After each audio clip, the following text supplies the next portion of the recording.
Sophia's body slammed onto the wet asphalt just as the black SUV screeched to a violent stop inches from her head. The medicine box flew from her hands and burst open across the rain-soaked road. "Please no," she cried, crawling through the Y-water to gather the pills. "My brother needs those." Then the rear door opened. Jabari Adewale stepped out in a tailored, dark suit, cold-eyed, furious, and terrifyingly calm. The most feared CEO in Lagos stared down at the trembling girl who had crashed into his car. But before he could speak, something slipped from Sophia's neck and landed near his shoe. A worn silver pendant. The moment Jabari saw it, his face changed. Because that pendant was supposed to have disappeared with a dead woman many years ago. Before we go on, tell me honestly, if someone from a powerful family destroyed your life, but one day held the power to save you, would you trust them or run? And where are you watching from today? Drop your country and local time in the comments. If you love emotional stories filled with shocking twists, deep secrets, and powerful endings, subscribe and stay with me. Rainwater slid down the tinted windows of the SUV in silver streams, blurring the city lights of Lagos into streaks of gold and white. Inside the car, the silence felt heavier than the storm outside. Sophia sat rigidly onto the edge of the leather seat, clutching the torn medicine box against her chest, as if someone might still snatch it away. Her soaked scarf clung to her neck. Mud streaked her skirt. One sandal strap had broken in the crash. She had never sat inside a vehicle like this before. It smelled of wealth power and something colder than both. Across from her sat Jabari Adewale. He had not raised his voice again after seeing the pendant. That frightened her more than shouting would have. Men like him were not supposed to go silent. They were supposed to insult, threaten, humiliate. But after staring at the pendant in his palm for a long second, he had told his driver to collect the scattered pills, ordered his security team to leave, and told Sophia to get in the car. She had almost refused. Then he had said, "If your brother truly needs this medicine, wasting time in the rain is foolish." So now she was here, cold, confused, and sitting across from the most feared man in the city. Jabari looked at her with the expression of someone studying a locked door he had no intention of opening gently. "What is your name?" he asked. "Sophia." He turned the pendant over once in his hand. Its silver surface was worn smooth by age and touch. At the center was a tiny engraved symbol, almost faded with time, a crescent wrapped around a lily. Sophia swallowed. "That belongs to me." His eyes lifted to hers. They were dark, sharp, unreadable. "Where did you get it?" "It was my mother's." The answer came quickly.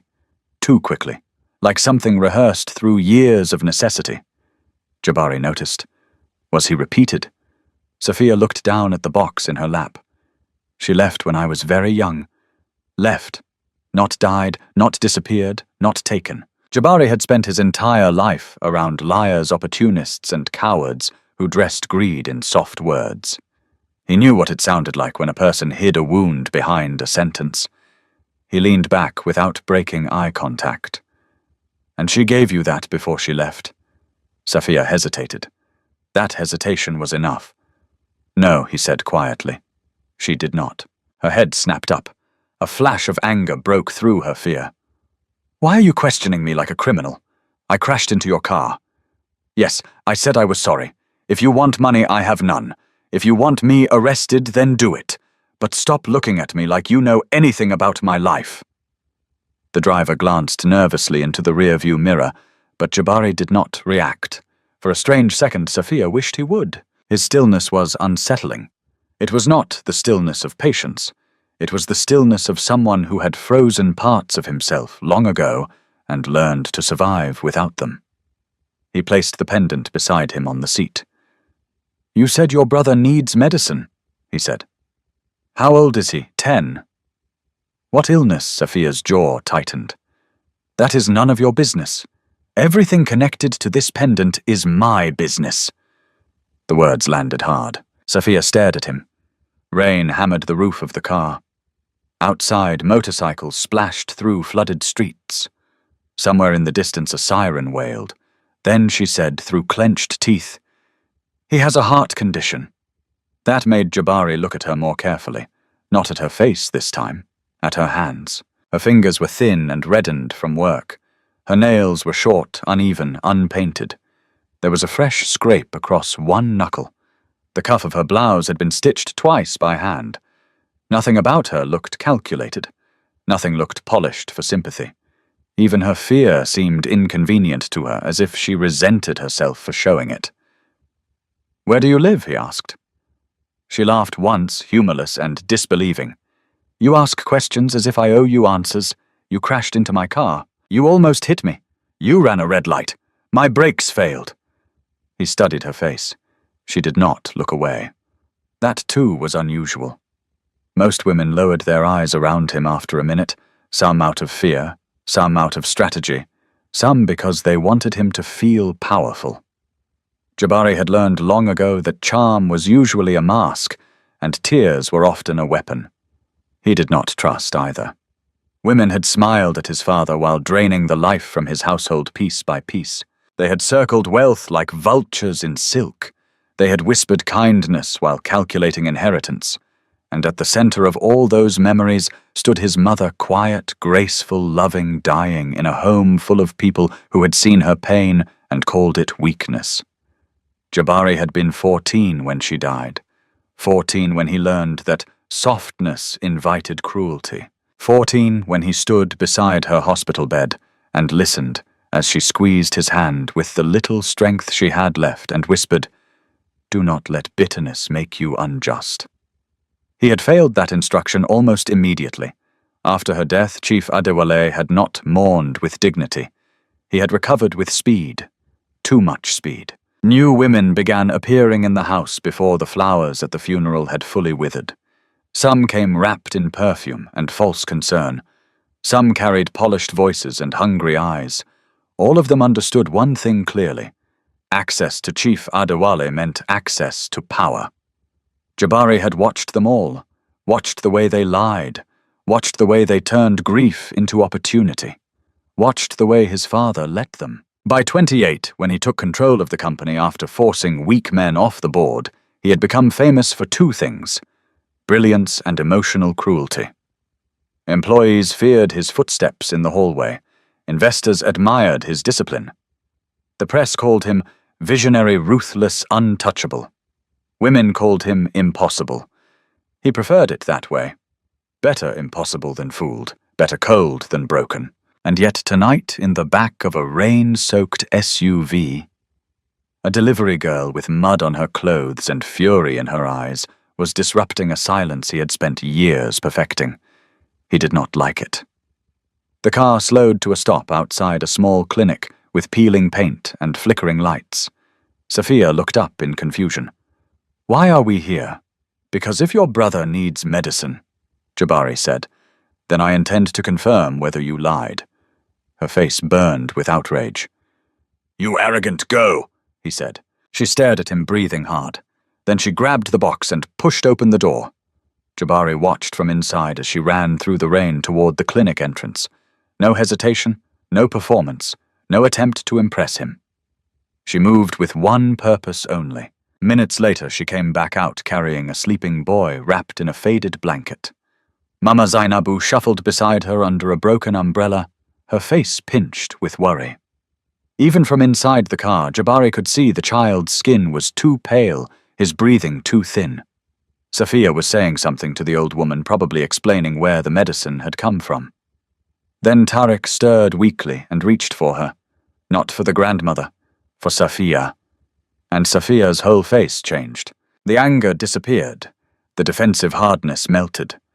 What remained was raw, exhausted tenderness. Jabari felt something shift in his chest. It was small. Annoyingly small. But it was there. The kind of movement he usually crushed before it could take shape. The driver cleared his throat softly. Sir Jabari did not answer immediately. His gaze had fixed on something else. As Mama Zainabu adjusted the blanket around the boy, The old woman touched the pendant at Jabari's side, through the open car door, and froze. Not politely, not vaguely. She froze with the terror of recognition. Her eyes widened, her mouth parted. Then she looked from the pendant to Jabari's face, as though a buried ghost had suddenly opened its eyes. Jabari saw it, and so did Safia. In 1 second the air changed. "What is it?" Safia asked her grandmother. Mama Zainabu immediately stepped back. Too fast. Too guilty. Nothing. That was not nothing, Safia said. Jabari picked up the pendant. "You have seen this before." The old woman's hands trembled under the umbrella. No. Another lie. This one he recognized even faster. Safia looked between them, confused, now unsettled. Grandmother. But Mama Zainabu would not meet her eyes. Jabari opened the car door and stepped out into the rain. Water soaked his shoulders instantly, but he did not seem to notice. He stood face to face with the old woman, pendant in hand, the city hissing around them. "You know where this came from," he said. "Mama." Zainabu's lips trembled. Safia moved closer to her brother protectively. "Leave her alone." Jabari ignored her. For the first time that night, something close to emotion sharpened his voice. Not rage, not yet. Memory. "Tell me," he said. The old woman stared at the pendant as though it might burn through her skin if she looked too long. Then, in a whisper, nearly swallowed by the rain, she said, "That symbol should have died with a woman named Amira." The world seemed to stop. Safia frowned. "Who is Amira?" But Jabari had already gone still in a far more dangerous way than before. Because Amira was not just any woman. Amira had once been his mother's closest friend, and according to the story he had been told all his life, Amira had died 20 years ago. Yet the pendant was here, around Safia's neck, in the rain, on a girl who should have been a stranger. Jabari looked at Safia again, and this time there was no cold contempt in his eyes, only the first crack of something far more unsettling. Doubt. Safia did not sleep that night. Even after the rain stopped and the city settled into the uneasy silence before dawn, her mind would not rest. She sat on the thin mattress beside Tariq's bed, one hand on his blanket, the other pressed against the empty space at her throat, where the pendant used to hang. The room smelled of damp walls, menthol ointment, and boiled rice gone cold. Mama Zainabu had not said much since returning from the clinic. That troubled Safia more than anything. The old woman was not the kind to stay silent when danger was near. She complained when the landlord delayed repairs. She scolded when Safia skipped meals to save money. She argued with the pharmacist, the tailor, the imam, and even stray dogs if they barked too close to the doorway. But tonight, she had gone quiet. Too quiet. Safia stared at Tariq's sleeping face. His chest rose and fell in light, fragile movements. Every breath he took sounded borrowed. Every cough felt like a threat from God himself. She brushed damp curls away from his forehead. "You scared me," she whispered. Tariq's eyelids fluttered, but he did not wake. Across the room, Mama Zainabu sat on a low stool by the window, turning prayer beads through her wrinkled fingers. Moonlight touched the side of her face, revealing how tired she looked. Older than usual. Smaller. Safia broke the silence first. "Who is Amira?" Mama Zainabu did not answer. The beads kept moving. Grandmother Safia said again, more firmly. "Who is Amira?" Still nothing. Safia stood. The floor creaked beneath her bare feet as she crossed the room. "You knew that name. I saw your face. And that man." She stopped herself, jaw tightening. Jabari looked like he'd seen a ghost. At last, Mama Zainabu sighed. It was a long, defeated sound. Some truths, she said quietly, do not come when you ask for them. They come when they are ready to break things. Safia folded her arms. "My life is already broken. That is exactly why I am trying to protect what remains." Safia laughed bitterly. "Protect me? By lying, Mama Zainabu's fingers stopped on the beads. The old woman lifted her head slowly, and when she looked up, Safia saw something painful in her eyes. Not guilt alone. Fear. Old fear. The kind that lived for years in the bones. "I never lied that I raised you," Mama Zainabu said. "That is not what I asked." "No. Then answer me." Mama Zainabu looked toward Tariq, then back to Safia. "Not tonight." The words hit like a slap. Safia stepped back, disbelief rising into anger. "That man sees my pendant, and suddenly everyone starts acting like my whole life belongs to some secret I'm too stupid to know." "Lower your voice. No." Safia's eyes filled, but her voice only sharpened. "I am tired of being treated like something that happened to other people. I am tired of being fed half-truths. I am tired of hearing that my mother left me, that my father never existed, that I should just be grateful to survive and ask no questions." Tariq stirred weakly in the bed. Both women fell silent until he settled again. Then Mama Zainabu whispered, "I asked no questions once. That mistake cost too much already." Safia caught her breath. It was the first honest thing the old woman had said all night. Before she could push further, there was a knock at the door. 3 hard knocks. Not a neighbor's knock. Not friendly. Not hesitant. Safia's body went rigid. Mama Zainabu's face changed immediately. She rose with surprising speed for her age and moved in front of Tariq's bed. Another knock. A male voice called from outside. "We are here from Adewale Holdings." Safia clenched her fists. Of course. The rich man had not waited until morning. He had sent people. She moved toward the door, but Mama Zainabu caught her wrist. "Do not let them in." Safia pulled free. "If I don't answer, they'll keep knocking until the whole street wakes up." She opened the door just enough to see 2 men in dark suits standing under the weak corridor light. One held an umbrella. The other carried a tablet and wore the expression of someone who had never been told no in his adult life. "Miss Safia," he asked. "Yes?" "Mr. Jabari Adewale requests your presence." She stared at him. "At this hour he has arranged transportation." "I did not ask for transportation." The man's smile was polite and empty. Mr. Adewale is not a man who enjoys repeating himself. Safia felt heat climb into her face. Then he should learn. She tried to shut the door, but the second man placed a hand against it. Not violently. Calmly, which was somehow more insulting. "Please do not make this difficult," he said. From behind Safia, Mama Zainabu said, "Tell your boss she is not going anywhere." The first man glanced past Safia into the room. His gaze briefly took in the cracked walls, the sleeping child. The old furniture, the poor light. There was no pity in his eyes, only assessment. Then he said, "Mr. Adewale has also arranged a consultation with a cardiologist for the boy. First appointment, private facility."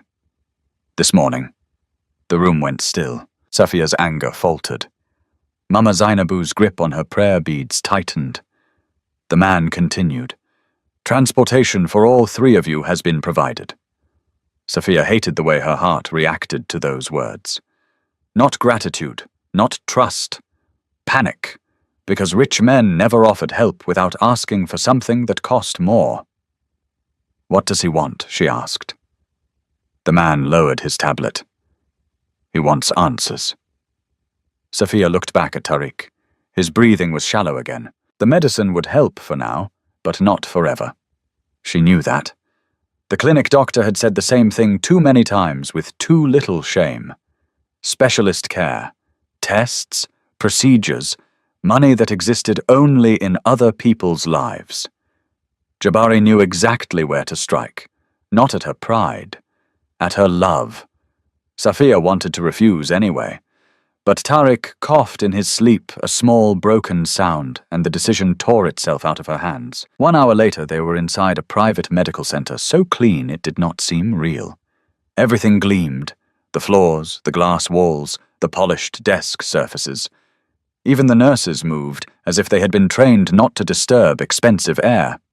Sophia felt painfully aware of her plain clothes and repaired sandals as she stood beside Tariq's wheelchair, filling out forms she barely understood. Mama Zainabu sat quietly in the waiting area, watching everything. Jabari was not there. That annoyed Sophia even more. He had uprooted their mourning, dragged them into a world that looked down on people like them, then disappeared and left assistants to manage the scene. A young doctor approached with a file. "We'll begin with imaging and blood work. The consultant will see him after." Sophia nodded, suspicious.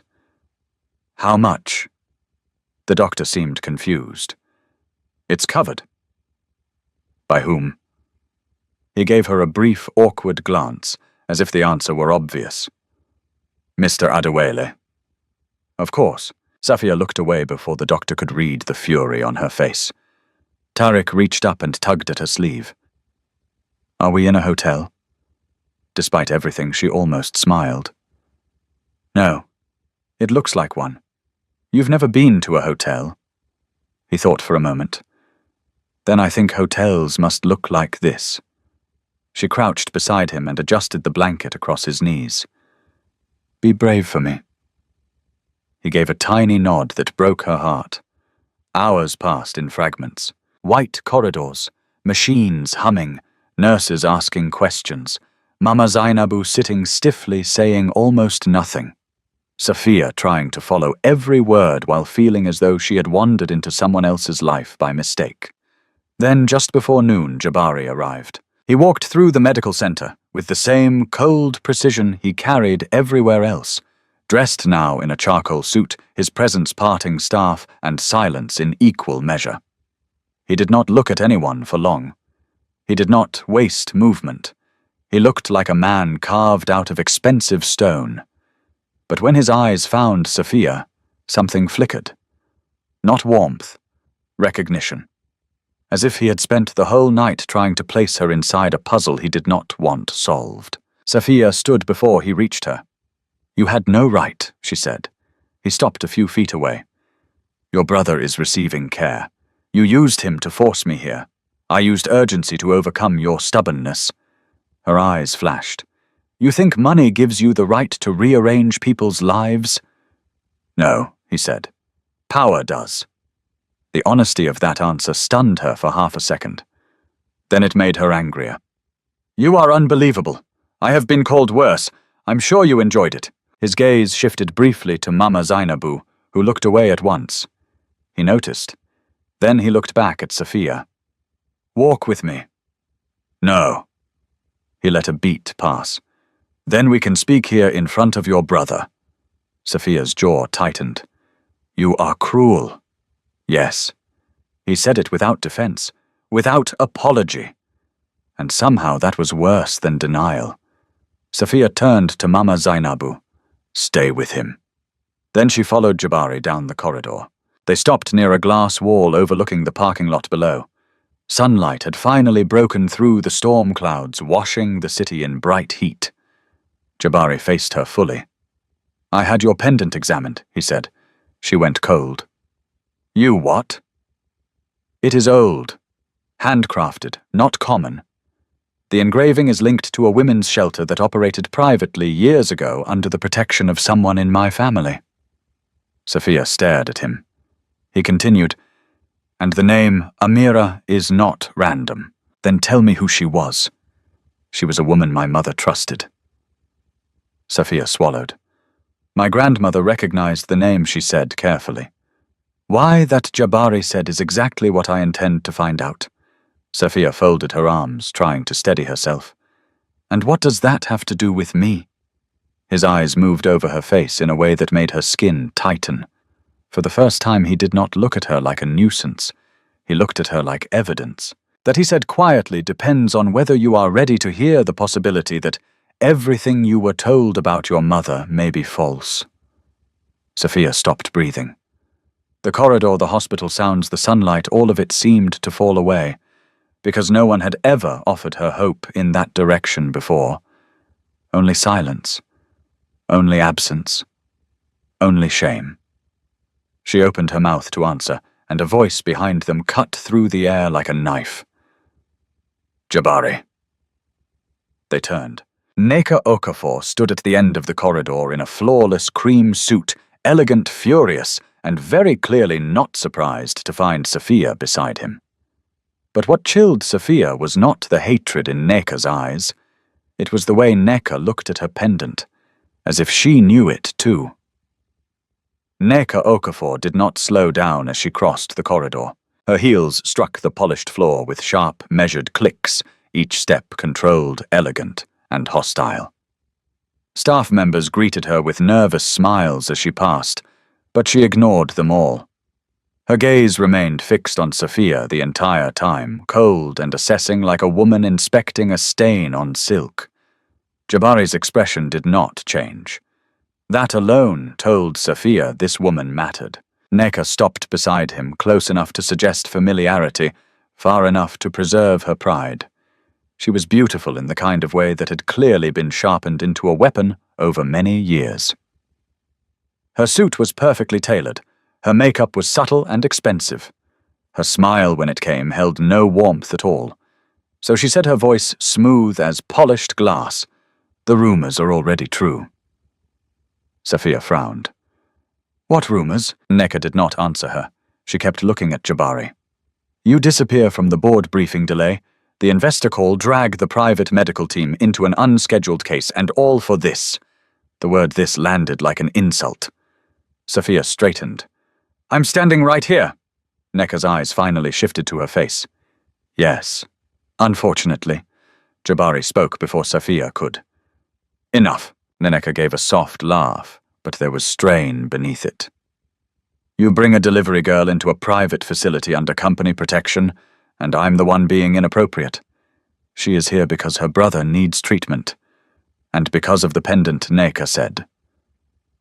The corridor went still. Sophia's heart stumbled. Jabari turned his head slowly toward Neka. "Choose your next sentence carefully."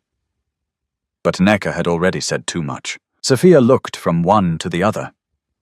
"You know about it too?" For the first time, Neka seemed to realize she had shown more than intended. Her face smoothed instantly. "I know many things. It's part of being useful." Sophia stepped closer. "Then answer me. Why did you look at it like that?"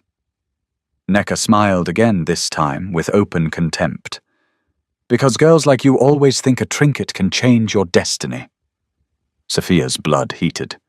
Girls like me, poor girls, desperate girls, girls who smell power and suddenly begin asking questions about bloodlines and old names. Jabari's voice sharpened. "Neka." But Sophia did not need his warning. She heard what mattered. Old names, she repeated. "So you do know something." Neka tilted her head. "Knowing something and telling you are not the same." The cruelty was intentional, surgical. Sophia had endured humiliation before, from landlords, from customers, from employers who believed poverty stripped a person of dignity. But there was something especially poisonous about being dismissed inside a place where her brother's life was hanging in the balance. Jabari stepped between them slightly. "Return to the office." Neka stared at him. "You are dismissing me in front of her." "Yes!" A flash of naked rage crossed Neka's face before she buried it under elegance again. She leaned closer to Jabari and lowered her voice, though not enough to keep Sophia from hearing. "Your father will hear about this." Jabari did not blink. "Then save yourself the trip and tell him accurately." Neka's eyes hardened. She pulled back, then looked once more at Sophia, this time with something darker than simple disdain. Not mockery. Threat. Some doors, she said softly, should remain closed for everyone's sake. Then she turned and walked away. Sophia watched until she disappeared around the corner. Only then did she exhale. When she looked back at Jabari, his face had become unreadable again. "You attract pleasant people," she said. He ignored the remark. "Did you notice the way she reacted it?" Sophia snapped. "I also noticed that everyone around you speaks like they're standing over a grave and hoping I never learn who's buried in it." He studied her for a moment. "Good. That means you are paying attention." Sophia stared at him in disbelief. That is your answer? It is the useful one. She nearly laughed. You really are impossible. And yet you keep answering my questions. That's because you keep inserting yourself into my life. His eyes narrowed slightly. If I had not done that, your brother would still be in a public clinic waiting for tests he cannot afford. The truth of it hit hard, and Sophia hated that it did. She looked away through the glass wall down at the traffic crawling below. Yellow buses, street vendors, motorcycles weaving recklessly between cars. The familiar chaos of Lagos suddenly felt very far from where she stood now. Quietly she said, "Help should not feel like a trap." Jabari's expression shifted only slightly. "Most help is a trap," he said. Sophia turned back. "Is that what you believe?" "It is what experience teaches." She held his gaze. "Then your experience has poisoned you." For a second she thought he might flare in anger. Instead his face went very still. A dangerous stillness, but not directed at her. Directed inward. "You speak boldly for someone standing in a building I paid for," he said. "And you hide behind money every time someone tells you the truth." That landed. Sophia saw it land, not visibly.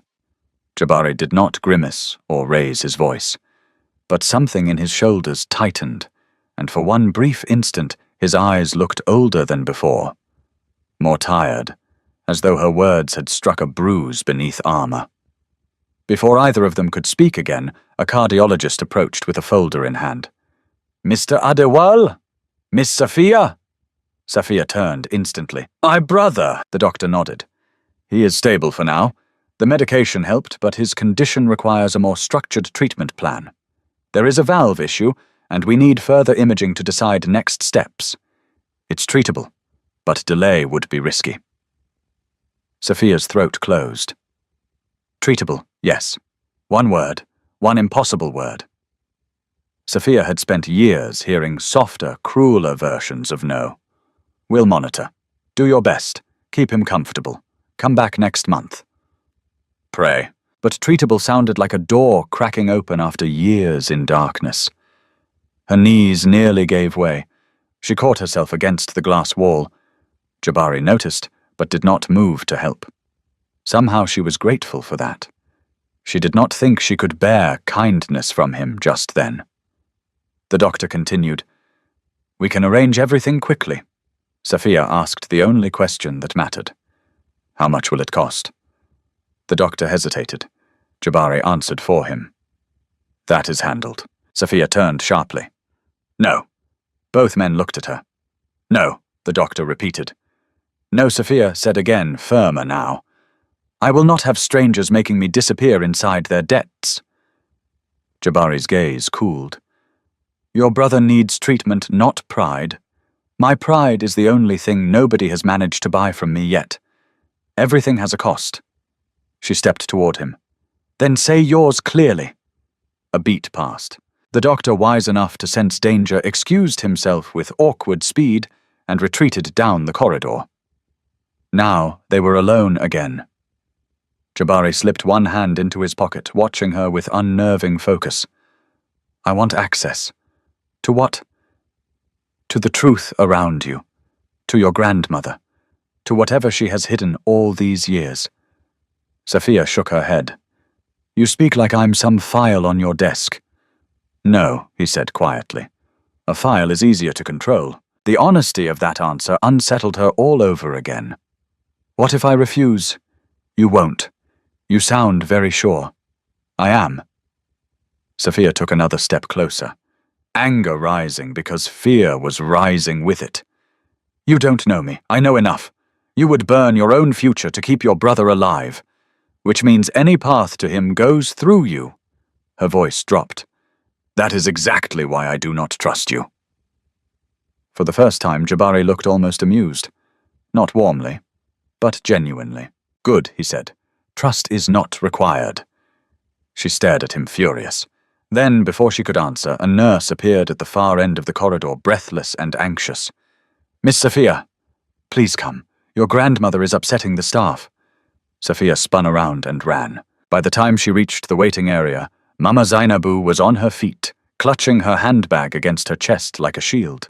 Her face had gone pale beneath her dark skin. 2 nurses stood nearby trying to calm her. Tariq, now awake, watched from his wheelchair with frightened eyes. Grandmother Sophia rushed forward. "What happened?" Mama Zainabu grabbed her arm with surprising strength.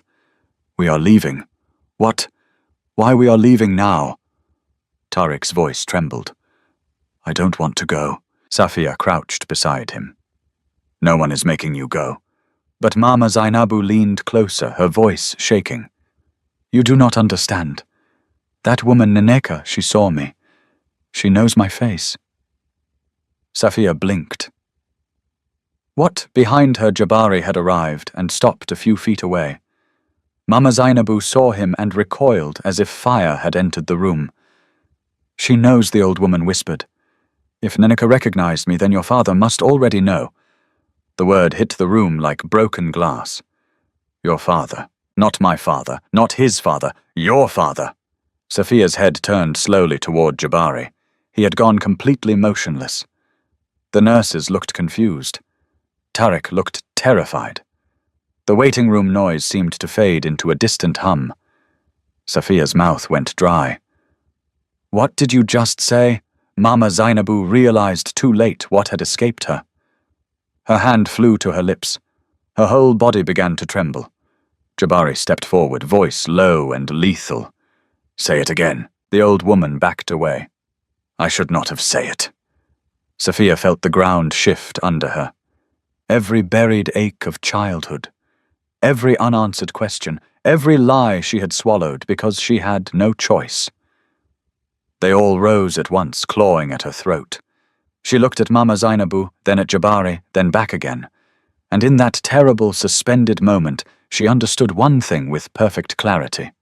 Whatever secret had shaped her life was no longer buried. It was already coming for her. For 3 full seconds, nobody moved. The waiting area held its breath around Safia, as if even the air understood something irreversible had just happened. A television mounted on the far wall continued playing a muted morning talk show. A nurse dropped a pen. Somewhere behind the reception desk, a printer began spitting out paper with absurd, ordinary rhythm. But for Safia, the world had narrowed to 2 people. Mama Zainabu, Jabari Adewale, and the words hanging between them like a blade. "Your father must already know." Safia turned slowly toward the old woman who had raised her, fed her, protected her, lied to her. "What father?" she asked. Her voice did not sound like her own. Mama Zainabu shook her head at once, too fast, too desperately. "I misspoke." "No." Safia stepped closer. "You did not misspeak. You said it like someone afraid of the truth, not confused by it." Tariq looked between them, scared now. "Safia," she glanced at him only long enough to soften her face. "It's all right." But it was not all right. Not even close. Jabari's voice cut in low and controlled. "Take the boy to imaging." One of the nurses hesitated. "Sir, now." The authority in his tone snapped the room back into motion. 2 staff members quickly moved to Tariq's wheelchair. The boy reached for Safia in alarm. "Don't leave me," he whispered. Safia knelt beside him and held both his hands. "I'm right here. I'm not going anywhere. You'll be back soon, and then I'll explain everything I can." "You promise?" The question almost broke her, because how could she promise anything when the ground beneath her own life had just split open? Still, she nodded.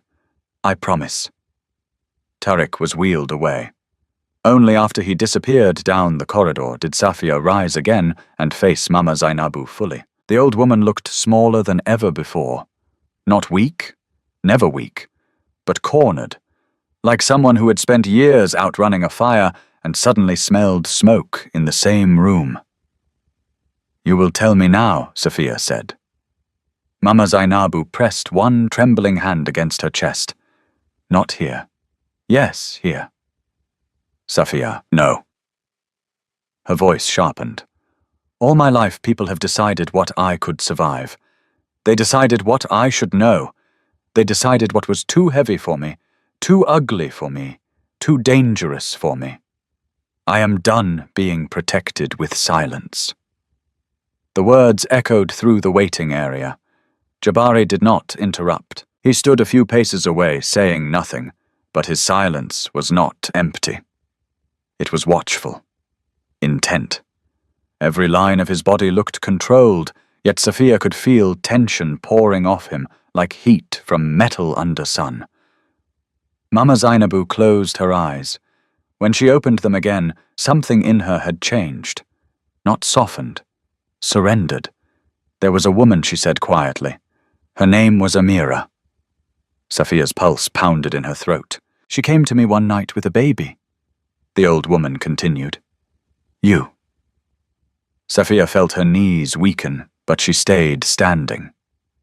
Jabari's eyes narrowed slightly. Mama Zainabu looked at neither of them now. She spoke as if she were seeing the past directly in front of her. She was terrified. Not for herself, for the child. She said there were powerful people searching. She said if they found the baby, the child would disappear forever.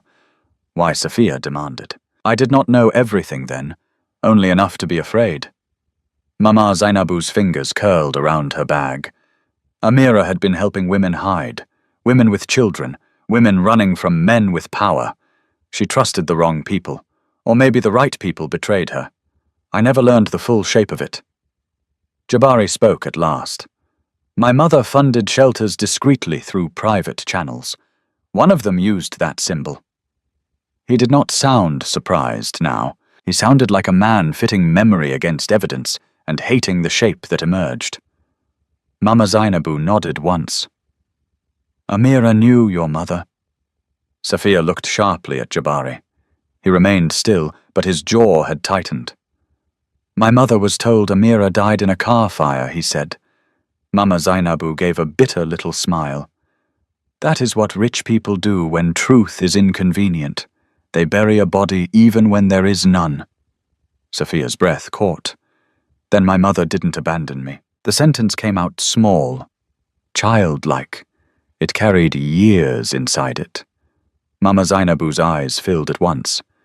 No, she did not abandon you. The room blurred. Safiya had imagined anger when this truth came, or vindication, or wild relief. Instead, what rose first was grief.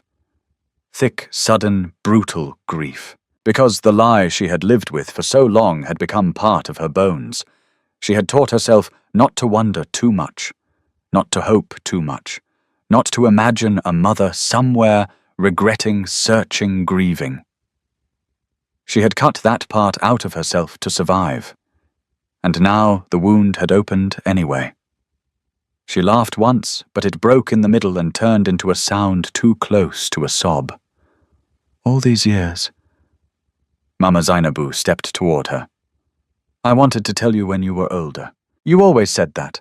I was waiting until I could protect you. From what? At that, the old woman's face changed again. Fear returned. Not old memory this time.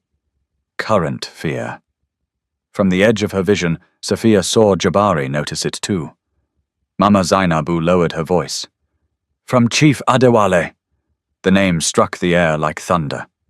Jabari did not move, but every part of him hardened. Explain. Mama Zainabu looked at him, then fully for the first time since the morning began. Your father knew Amira. He knew what she was helping your mother hide. He knew there was a child. Safiya stared at Jabari in disbelief. You think your father is connected to this? Jabari's eyes remained on Mama Zainabu. I think my father is connected to more buried things than he admits. She came to my door bleeding. Mama Zainabu whispered. Amira. She had already hidden the child once, then moved her again. She said men had followed her. One of them wore the Adewale crest pin. I remember because she ripped it from his jacket and threw it into my basin like it had burned her. Jabari's face went cold in a new way. Not the cold Safiya had seen before. Not his usual contempt, his polished cruelty, his distance. This was the cold of someone standing on the edge of a memory he did not want to claim. My father's security detail used that crest privately years ago, he said. Sophia took a step back from both of them. This was too much. Too fast. She pressed her hands against her temples. No. Stop. Stop. She looked at Mama Zainabu. You are saying my mother ran from people connected to his family? Yes, and you still let me keep the pendant. It was the only thing she begged me never to destroy. Sophia turned to Jabari, anger flashing through the grief. Did you know any of this before me? No. Not even the possibility I suspected the pendant meant a connection. His voice stayed calm, but something sharp pulsed beneath it. Not this. Sophia wanted to believe that. She did, which made her furious at herself. Before she could respond, Nekka's earlier words came back with sudden force. Some doors should remain closed for everyone's sake. She looked at Jabari again. She knew. Yes, he said. You're certain no one reacts like that to a coincidence. Mama Zainabu whispered, If Nenneka knows, then Chief Adewale already knows too. She never acts alone where power is concerned. Jabari pulled out his phone immediately and made one call. His tone changed the instant the line connected.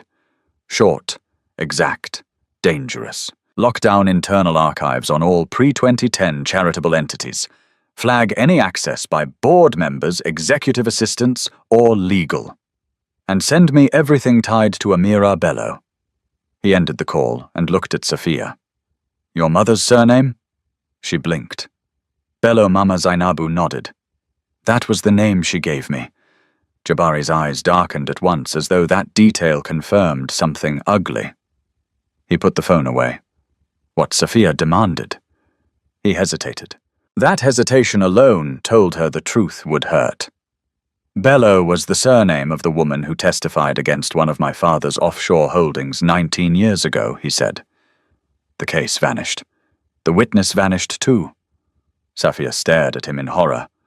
My mother was a witness. Possibly. Mama Zainabu shook her head. She was more than that. She had documents. She told me if anything happened to her, the child must never be brought near the Adewale family. Silence crashed down after that. Sophia could hear her own heartbeat, could feel the pulse in her wrists. Then she said, almost in a whisper, And yet I crashed into his car. Jabari looked at her. Neither of them missed the cruel irony. Not fate, Sophia thought. A trap set by history. Before anyone could speak again, Jabari's phone buzzed. He checked the screen and went very still. Sophia knew that stillness now. It always meant something had shifted. What is it? She asked. He did not answer immediately. His eyes moved across the message once more, then lifted to Mama Zainabu. Someone accessed the sealed archive at corporate headquarters 37 minutes ago, he said. Mama. Zainabu's face drained of color. Jabari continued, voice flat. The authorization came from my father's office. Sophia felt terror move through her like ice. He knows, Mama Zainabu whispered.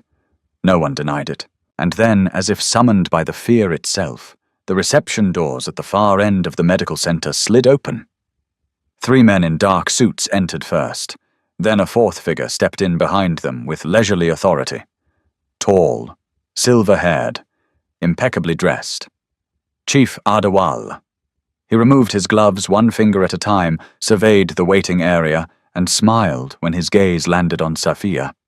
Not kindly, not warmly, like a man who had just found something that belonged to him.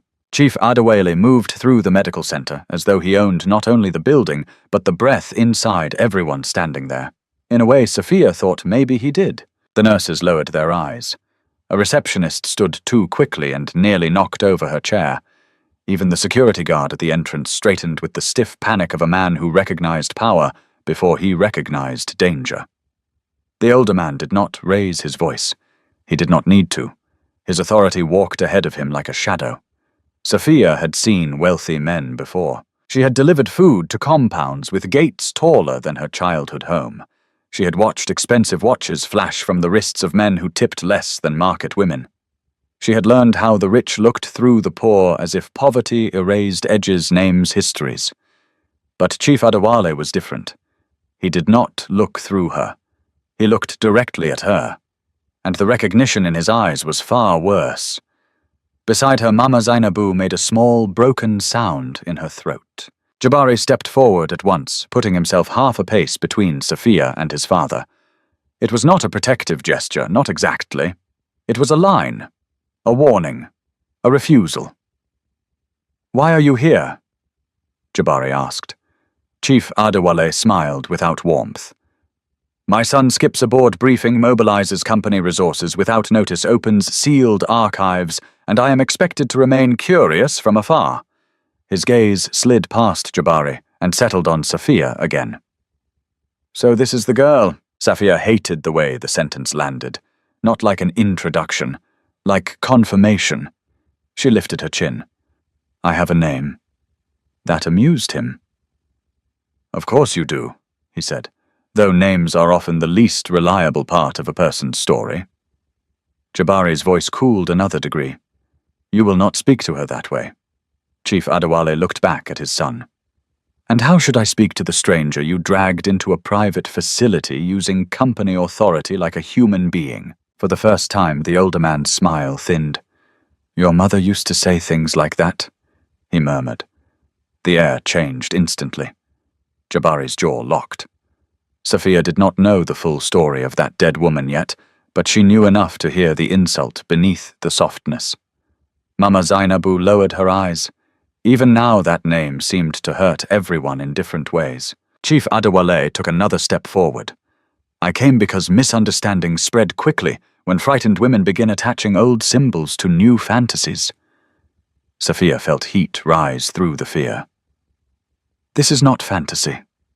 "No," he asked mildly. "A pendant appears. An old woman panics. My son begins digging up the dead. And now a poor girl believes history owes her an explanation.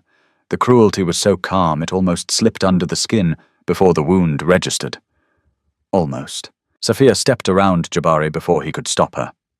"I don't believe history owes me anything," she said. "I believe someone stole the truth from me." Chief Adewale studied her face closely then, and something unreadable passed through his expression. Not guilt, not pity, calculation. "You have spirit," he said. "That can be useful, or fatal." "Enough," Jabari said. But his father kept looking at Sophia as if Jabari had not spoken. "What did Zainabu tell you?" he asked. Mama Zainabu flinched at the sound of her name in his mouth. Sophia noticed. That mattered. Not just fear, familiar fear. "You know her," Sophia said. Chief Adewale's eyes shifted at last. "We have met." Mama Zainabu's voice came out hoarse. "You said the child would be forgotten if I kept silent." Silence fell. Sophia turned sharply toward her. "You met him before?" The old woman nodded once, shame all over her face. "Years ago." Rage flashed so hot through Sophia she nearly swayed with it. "And you never told me I was trying to keep you alive?" Chief Adewale adjusted one cuff with elegant indifference. A dramatic phrasing, but not entirely inaccurate. Jabari's head snapped toward him. "You threatened her. I managed a dangerous situation. You terrorized an old woman into burying the truth." His father's eyes hardened. "I prevented a scandal from swallowing what remained of this family." The sentence opened something dark in the room. Jabari went still in that lethal inward way Sophia had come to recognize. "What scandal?" he asked. Chief Adewale gave a light shrug. "Your mother involved herself in matters beyond her understanding. Vulnerable women forged papers, allegations against powerful men, emotional rescues carried out without strategy. It created chaos." Sophia stared at him in disbelief. He was talking about ruined lives as if they had been clerical errors. Mama Zainabu whispered, "Amira trusted the wrong people." Chief Adewale's gaze sharpened. Amira made herself a problem. Jabari took one step forward. "So you solved her?" The older man did not answer immediately, and that silence was answer enough to chill the blood. "No," Chief Adewale said at last. "I cleaned up what idealistic women set on fire." Sophia felt nausea rise.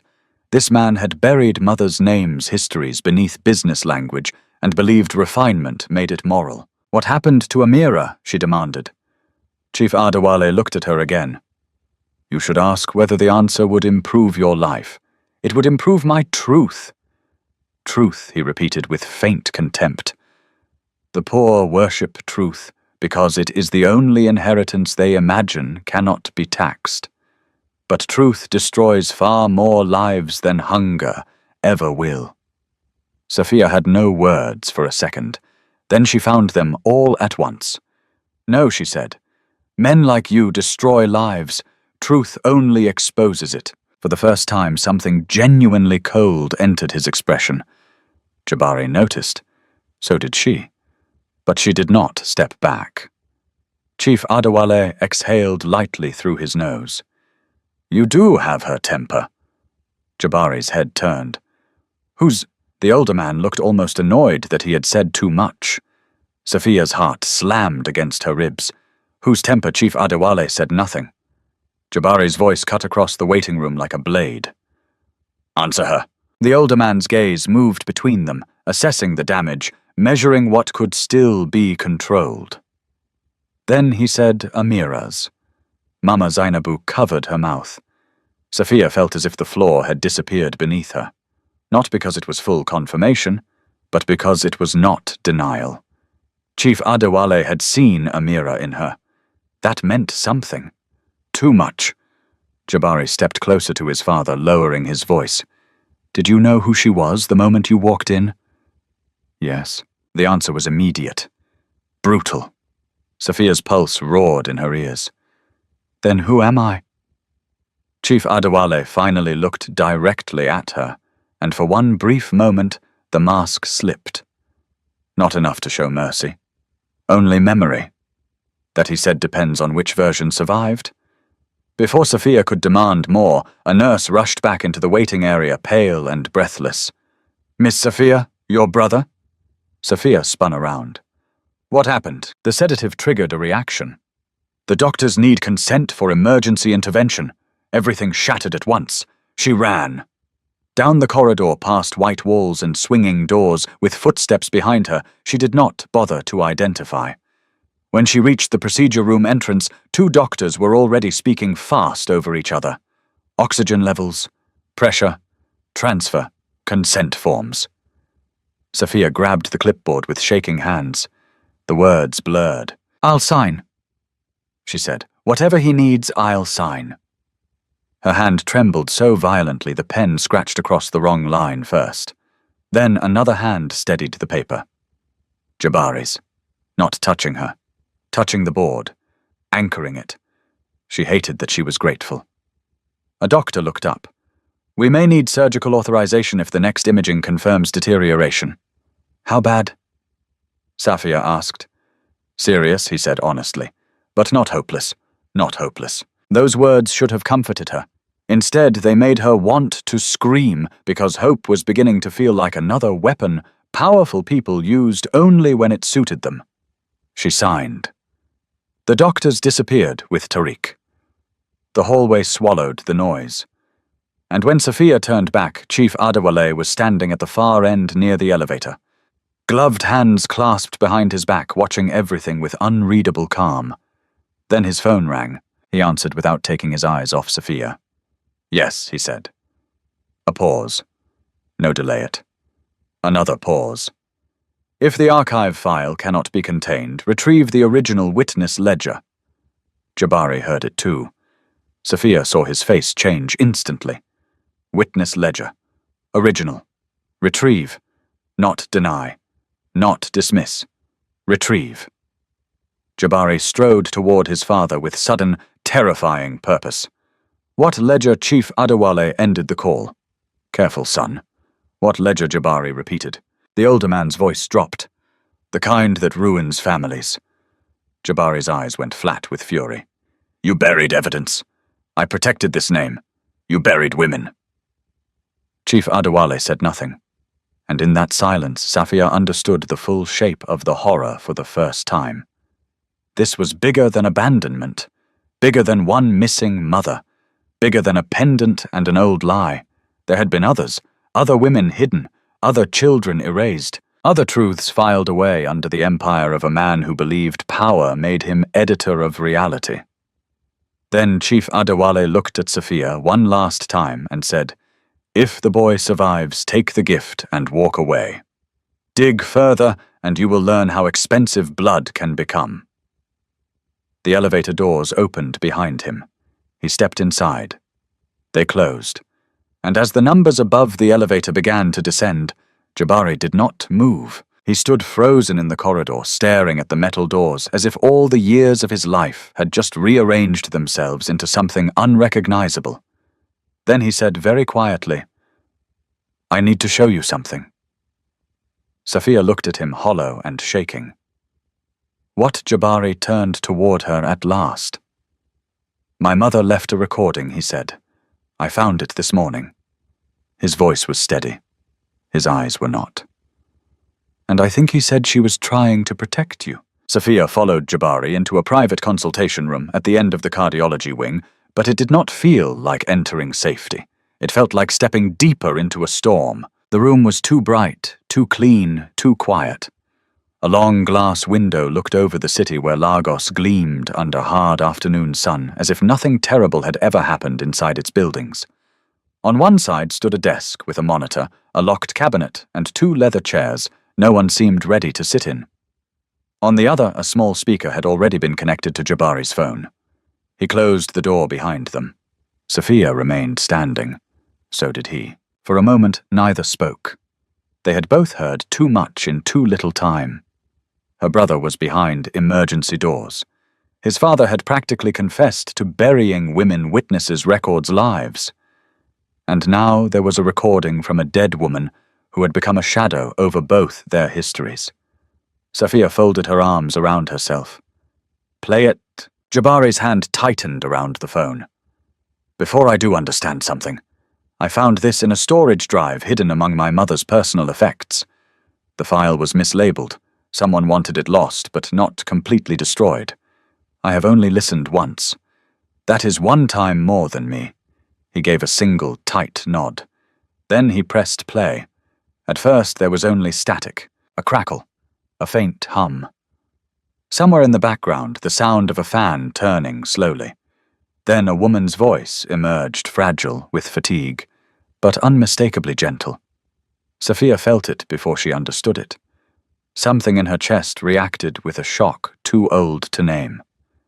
"Jabari," the voice said softly.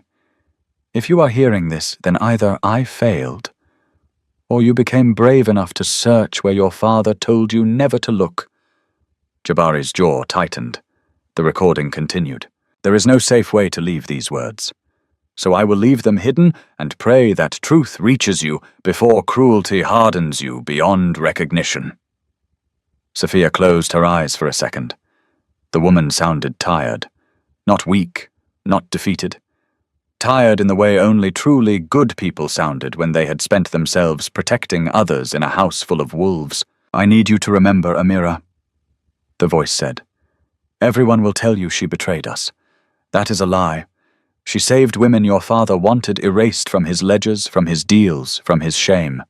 She helped me move records. She helped me hide a child." Sophia's eyes flew open. Jabari did not look at her.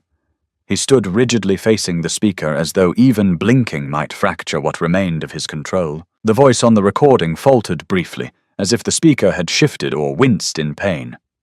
"If anything happens to me, they will say I was sick for a long time. Maybe I was, but not in the way they mean. Silence is a sickness too. Fear is a sickness. Watching evil dressed as dignity and doing nothing is its own disease." Sophia's throat tightened. Then the words came. "The child must never be returned to the Adewale house, not while Chief Adewale controls the story. Amira believes the girl will be safer hidden among ordinary people than inside wealth built on buried women. If you ever learn of a pendant with the crescent and Lily, do not ignore it. Follow it, and if the child still lives..." The recording crackled again. Then, in a whisper so soft, Sophia almost missed it, the woman said, "Protect Sophia." The room stopped breathing. Sophia staggered back 1 step and hit the edge of the desk. Her own name. Not maybe. Not a guess. Not a resemblance. Her name spoken by a dead woman who had known it before she ever had the chance to ask who she was. Jabari stopped the recording. Silence crashed down so fast it hurt. Safia stared at him, then at the phone, then at him again. She said my name. Yes. How? Her voice cracked. How did your mother know my name? I don't know. You heard this and still brought me near your father. His head snapped toward her. I brought you near treatment for your brother, and dragged me into the middle of something your family buried. His expression darkened. You were already in the middle of it the moment you crashed into my car wearing that pendant. That was not my choice. No, he said, sudden force entering his voice. None of this was your choice. The truth of that landed between them like broken stone. Safia pressed both hands to her mouth for a second, trying not to break apart. All my life, she whispered. All my life I thought I was someone, a woman left behind because I was too heavy to carry. Jabari said nothing. There was nothing to say to a wound like that. Tears burned her eyes anyway. She hated them. She hated him seeing them. She hated that he was the only other person in the room who understood the recording mattered more than any DNA result could. She knew me, Safia said. Your mother knew me. She was trying to save you. From his father, Safia shot back, voice rising. From your house. From your name. He did not deny it. That made her angrier still. What am I supposed to do with that? She demanded.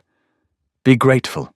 Be honored that wealthy dead people wrote about me while I grew up patching sandals and wondering why I was so easy to throw away.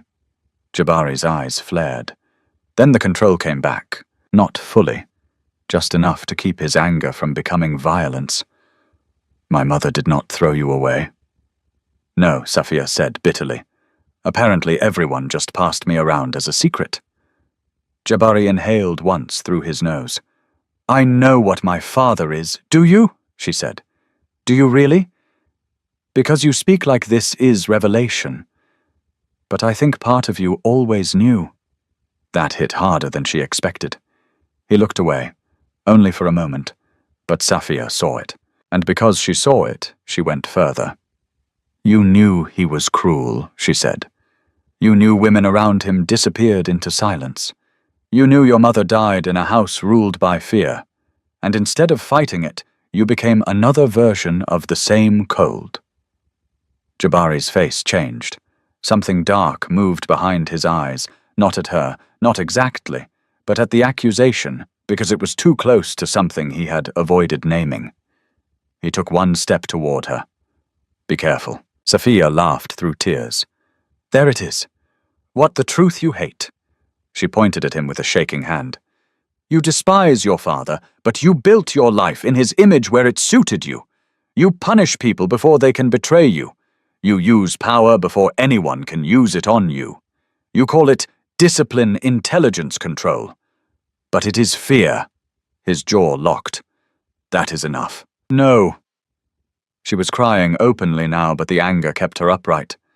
Your father buries women. You bury your heart. And both of you expect the world to survive the damage quietly. For one terrible second, Safia thought he might leave. Instead, he said very low, You think I do not know what fear made of me.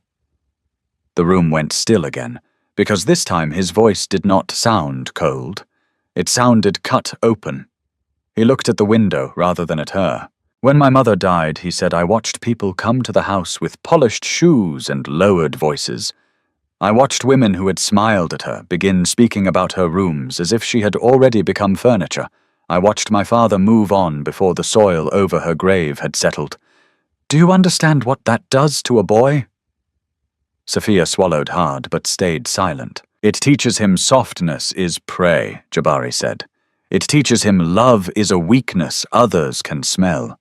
It teaches him that if you do not become impossible to reach, you will spend your life bleeding for people who call it sentiment. He turned back to her at last. And now I hear my mother's voice telling me she hid a child from my father, telling me she trusted a woman Everyone in this family called a traitor, telling me that while I was growing into the man I thought survival required. His mouth tightened. There was a girl out there paying the price for choices she made to protect people like you. Sophia stared at him. The fury did not vanish, but something else entered it. Pain meeting pain. Not forgiveness, not yet. Understanding in the cruelest form. Before either could speak again, Jabari's phone vibrated sharply. He checked the screen. His face turned to stone. What Sophia asked. He did not answer at once. Then he held up the phone. It was a message containing a video file. No sender name, just an unknown number. The preview frame showed Sophia leaving the consultation room with Jabari earlier that day. Another clip showed her bending over Tariq's wheelchair. Another grainier one showed Mama Zainabu in the waiting area. Sophia went cold. Who sent that? Jabari opened the text beneath it. Thought you should see what ambition looks like when it dresses itself as innocence. Check your email for the rest. He looked up at her. Sophia's stomach dropped. What rest? Jabari turned the phone toward himself and opened his inbox. There it was.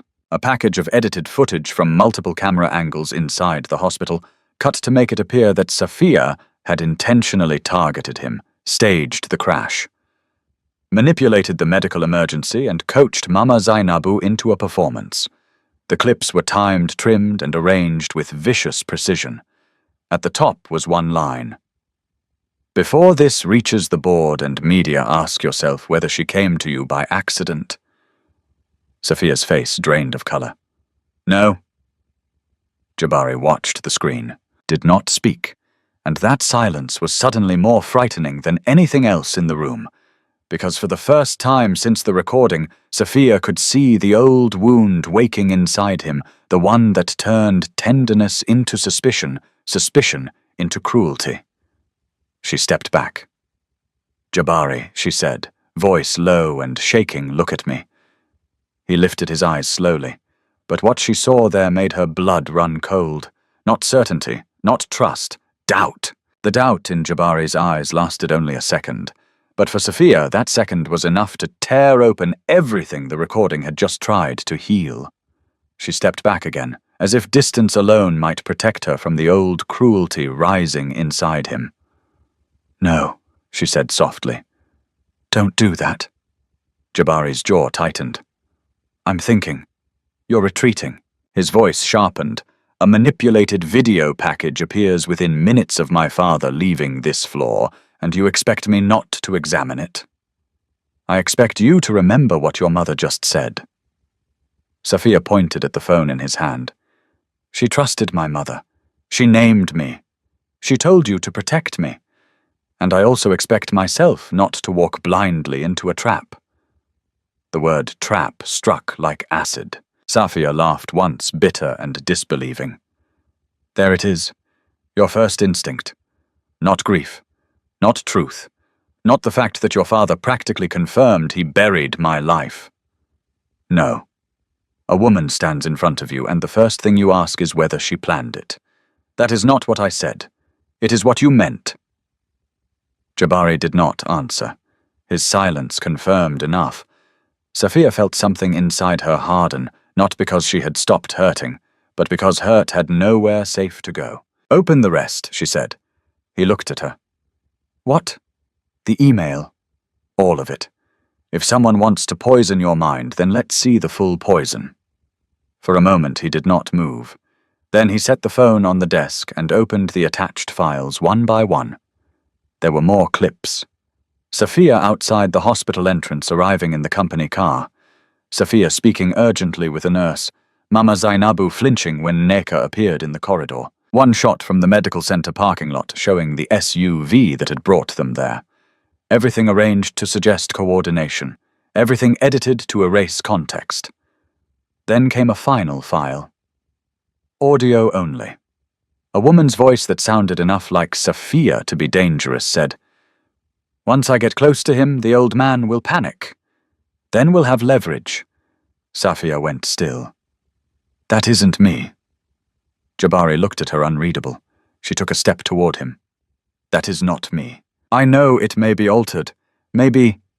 His gaze flickered. Voices can be cloned. Then say that clearly.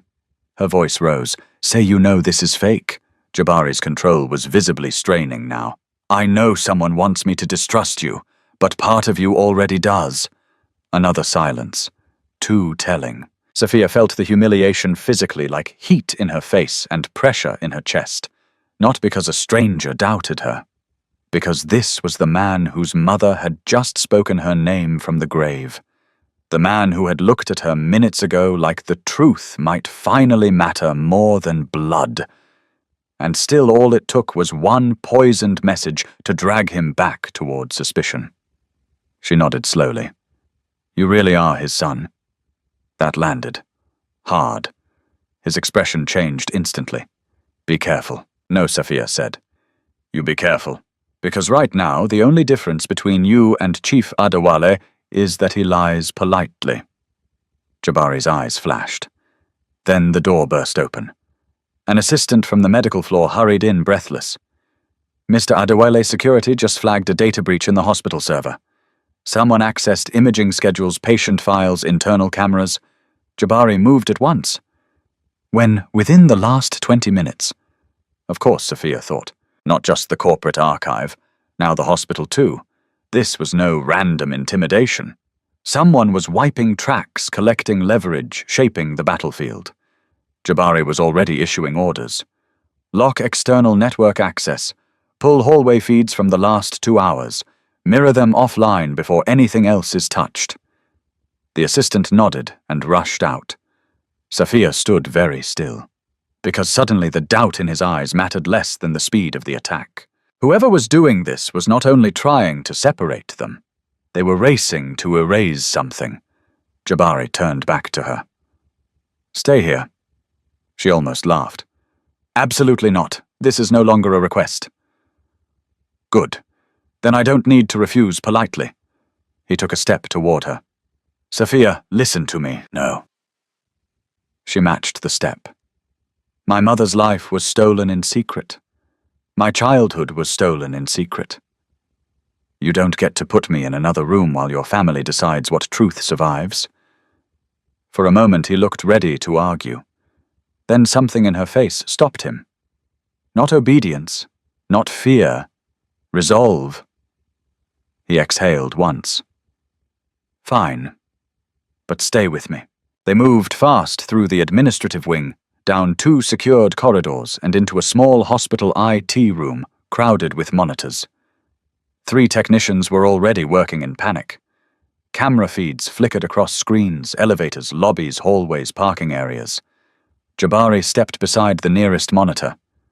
Replay from the moment my father entered. A technician nodded and rewound the footage. The screen showed Chief Adewale entering the building with his men. Then another angle. Then another. Sophia watched closely. Pulse hammering. Nothing. Just controlled movement, expensive calm, practiced menace. Parking lot feed? She said suddenly. The technician hesitated, then switched screens. There. Necker's car. Parked 2 rows away from the private entrance. Timestamp 43 minutes earlier. Sophia pointed. She was here before Chief Adewale arrived. Jabari's gaze sharpened. The technician zoomed in. Necker stepped out briefly, speaking with one of the older man's security men near the service entrance. No sound, but the body language was intimate, familiar, coordinated. Then she handed him something small. A drive. Or card. Or key. Jabari's face hardened. Again. They replayed it twice. No mistake. Sophia crossed her arms tightly over herself. She knew your father was coming. Yes. And the message came after she saw us together. He looked at her. This time there was no doubt in his eyes. Only anger. At himself, perhaps. At the trap. At both. But Sophia was not ready to forgive the earlier hesitation. Not yet. A second technician spoke up. Sir, there's more. He switched to another feed one from the records corridor. A cleaning cart rolled past the archive room door. Ordinary. Then not ordinary. The cleaner paused, glanced around, and used a pass card. The door opened. The cleaner entered. 30 seconds later, the figure came out pushing the same cart and kept moving. The technician froze the frame as the person turned slightly. Even under the cap and surgical mask, Sophia recognized the eyes first.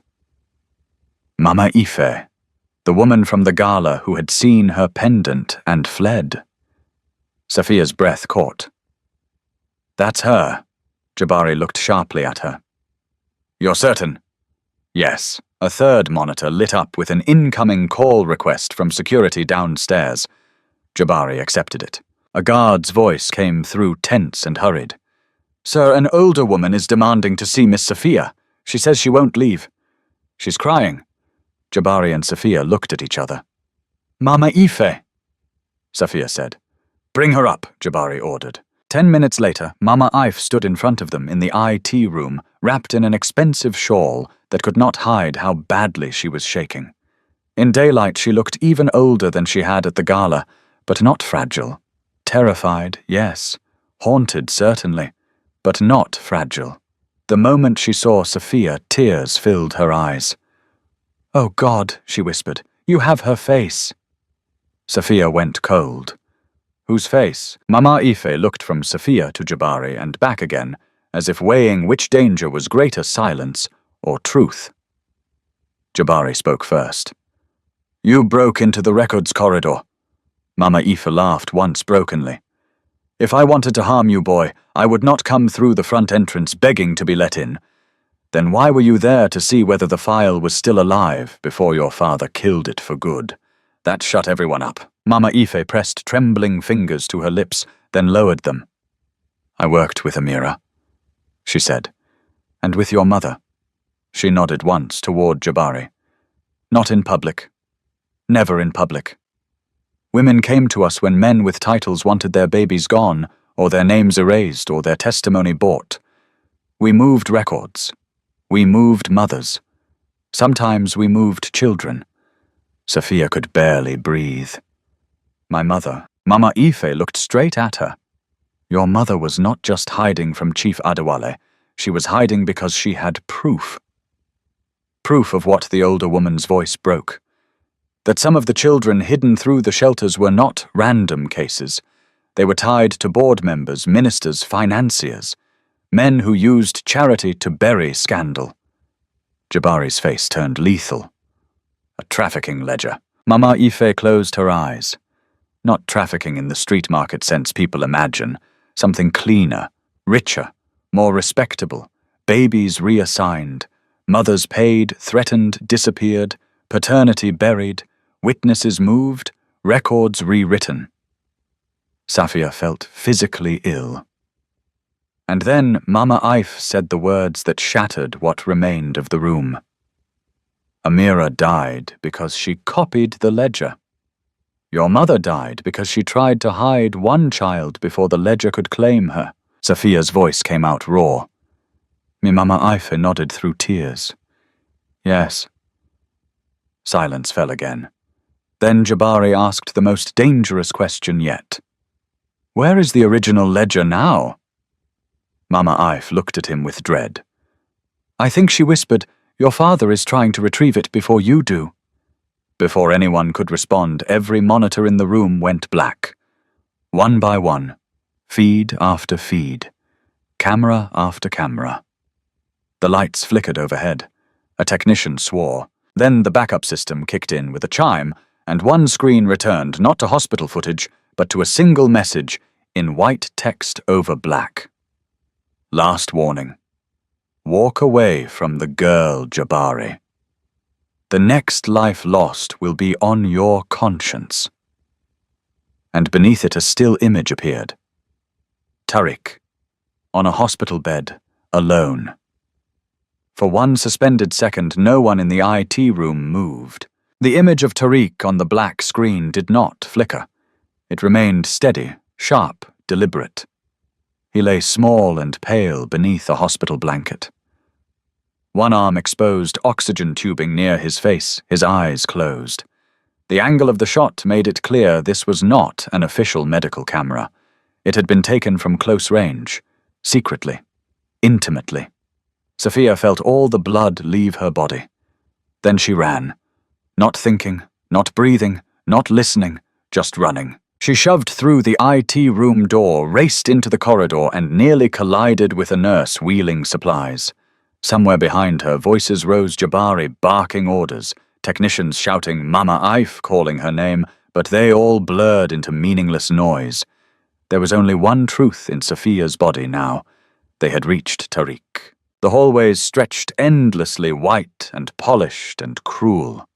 She took the nearest stairwell instead of waiting for the elevator, grabbing the rail so hard it burned her palm as she threw herself down, one flight, then another. Her chest ached, her legs trembled. She did not stop. When she reached the pediatric recovery floor, 2 uniformed guards were already at the ward entrance. Jabari had moved faster than she thought possible. One guard caught sight of her and stepped forward. "Miss, you can't." Safia shoved past him with a strength born entirely from terror. Tariq's room door stood half open. She burst inside. The room was empty. The bed was still warm. The heart monitor leads dangled. The blanket had been thrown back. A tray lay on its side near the window, one plastic cup rolling slowly across the floor, as if the room itself had only just finished struggling. For a heartbeat, Safia did not understand what she was seeing. Then understanding hit. Not absence. Abduction. A sound tore out of her throat before she could stop it. No. She lurched toward the bed, then toward the bathroom, then back again, as if movement alone might reverse reality. Tariq, nothing. Behind her, footsteps thundered in the hallway. Jabari entered with 2 security officers and 1 doctor already speaking into a phone. He took in the room in a glance. Upturned tray. Open window latch. Security camera above the door now dead. No child. His face changed. It did not become softer. It became something far more dangerous. Controlled fury. Safia spun toward him, shaking from head to foot. They took him. I know. You knew there was a threat, and I moved security the moment the screen went dark. That was not fast enough, she screamed. The accusation cracked through the room. Everyone went still. Jabari absorbed it without flinching, which somehow made Safia more furious. He is gone because of this family, she cried. Because of your father, your secrets, your arrogance. I know, he said. Not defensive, not sharp, just true, and that only broke her further. She staggered back, covering her mouth with both hands, as sobs began crashing through her in violent, humiliating waves. She could no longer hold them back. Not after years of holding everything back. Not after finding out her mother had loved her. Not after learning rich men had built their peace on buried women. Not after seeing her little brother turned into leverage because he was small, poor, and easy to move. Jabari took 1 step toward her. She recoiled immediately. Don't, he stopped. The distance between them filled with everything unfixable. The doctor finished his call and turned. Lockdown is in progress, but whoever did this used a transport elevator keyed to executive access. We're pulling garage exits now. Executive access. Safia laughed through tears, a cracked and broken sound. Of course. Jabari faced the nearest guard. Get me every camera angle from the service elevators loading bay parking ramps and ambulance exits. No one leaves this property without my approval. Yes, sir. And pull vehicle logs from the last 40 minutes. The guards moved. Safia wiped her face hard with the back of one hand, furious at herself for crying in front of him, furious that none of it mattered, because Tariq was still gone. Where would they take him? She whispered. Jabari looked at the open window latch, the bed, the dead camera. Not far. Not yet. This is a message, not an escape. Safia stared at him. A message. To make us choose. Choose what he met her eyes. The ledger or the boy.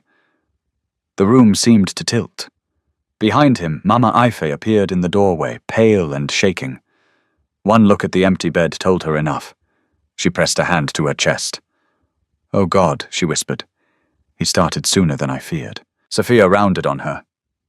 "Then tell us everything now." Mama Ife looked at Jabari, then at the doctor and guards still crossing the corridor outside. "Not here." Jabari cut in instantly. "Here." His tone left no room for debate. The older woman swallowed. The original ledger was never stored in one place. Amira copied sections. Your mother hid one set, I hid another. The last part. She hesitated. The last part where Jabari demanded. Mama Ife closed her eyes. At the foundation hall, Sophia frowned through her tears. What hall? Jabari answered first, voice gone flat. The Adewale Foundation Gala tonight. Of course, there was a gala. Of course, while children were stolen and truths were buried, the powerful were preparing to drink champagne under chandeliers and praise themselves for charity. Mama Ife nodded miserably. Your father chose that location years ago because no one suspects evil in places decorated for generosity. The secure vault beneath the old foundation hall holds archived donor records, sealed legacy documents. She looked at Jabari with dread, and things he never meant to face daylight. Jabari's eyes sharpened into focus. He's drawing us there. Yes. To exchange the boy for the ledger, and to see whether you are truly your mother's son, Mama Ife said quietly, or your father's. Silence fell. Sophia felt it too. Not because the statement was dramatic, but because it was mercilessly precise. Jabari did not react outwardly, but she saw his hand flex once at his side. Then his phone buzzed. All three of them looked at it. Unknown number. He answered on speaker without hesitation. Chief Adewale's voice filled the room like polished poison. You moved quickly, son. That is pleasing. Sophia went cold. Where is Tariq? Jabari asked. A soft chuckle. Alive. Frightened. Unharmed provided today remains manageable. Sophia lunged toward the phone. If you touch him, I would advise calm child. Chief Adewale said. You are already costing people dearly. Jabari's voice dropped. This ends now. It ends, his father replied. When you remember the difference between scandal and sacrifice. Kidnapping a sick child is not sacrifice. Neither is preserving a family name pleasant work, but weakness has always forced hard men to act.